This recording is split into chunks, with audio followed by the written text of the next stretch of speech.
Hi friends, welcome to our channel. ఈ video గనుక మీకు నచ్చినట్లయితే వీడియోను లైక్ చేయండి. పెట్టెలో ఏముందో చదివించడానికి తిలోత్తమ ఒక వ్యక్తిని తీసుకురావడం, గాయత్రి దేవి అతని చితక్కొట్టడంతో ఇవాల్టి ఎపిసోడ్ ఆసక్తికరంగా మారింది. విశాల్ నయని ఒడిలో పడుకుంటాడు. నయని విశాల్తో తనకు బాబు పుట్టుంటే ఇలాగే పడుకునేవాడినని అంటుంది. ఏదో ఒక విధంగా చేయి బాగు చేసే బాధ్యత నాది అని నయని అంటుంది. తన కోసం ఇబ్బంది పడొద్దని విశాల్ అంటాడు. ఉదయం హాసిని, పావన, దురంధరలు నయని తెరిచిన పెట్టె చుట్టూ తిరుగుతూ ఉంటారు. విక్రాంతి వాళ్ళు వచ్చి ఏం చేస్తున్నారని అడుగుతారు. అప్పుడు నయని సంస్కృతం వచ్చిన గాయత్రి అమ్మగారు వస్తే తప్ప అందులో ఏముందో చదవలేరు అని అంటుంది. అప్పుడే తిలోత్తమ అంటుంది, గాయత్రి అక్కే రావాలా, సంస్కృతం వచ్చిన ఎవరైనా చదువుతారు కదా, రప్పిస్తాను అని అంటుంది. అప్పుడు విశాల్, అమ్మ బయటి వాళ్ళకి ఈ విషయం గురించి తెలియడం ఎందుకు అని అంటాడు. బయట వాళ్ళకి తెలిస్తే మునులు కూడా వాటా అడిగే రకం అని దురంధర అంటుంది. అప్పుడు తిలోత్తమ, నేను చెప్పిన వ్యక్తి ఈ కాగితాల్లో ఏముందో సరదాగా చదివి వెళ్ళిపోతారు, డబ్బులు కూడా ఇచ్చేశా అని అంటుంది. గాయత్రి పాప బయటకు వెళ్తుంది.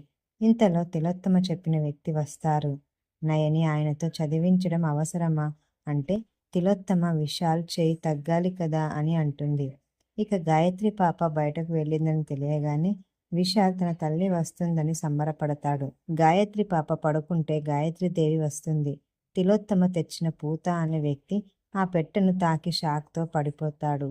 ఇక విశాల్ నయనికి పెట్టె తెరవమని అంటే నయనికి గాయత్రీదేవి ఆత్మ కనిపిస్తుంది.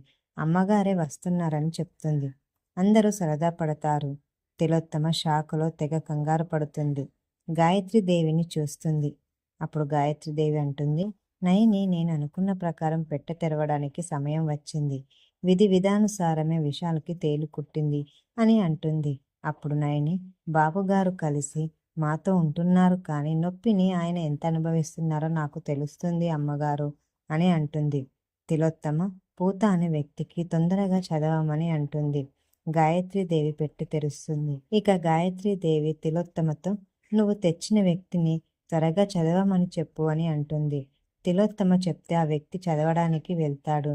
శనివారం ఆంజనేయ స్వామికి వరమాల సమర్పిస్తే మీకు పట్టిన గ్రహపీడ పోతుందని అందులో ఉందని చెప్తాడు.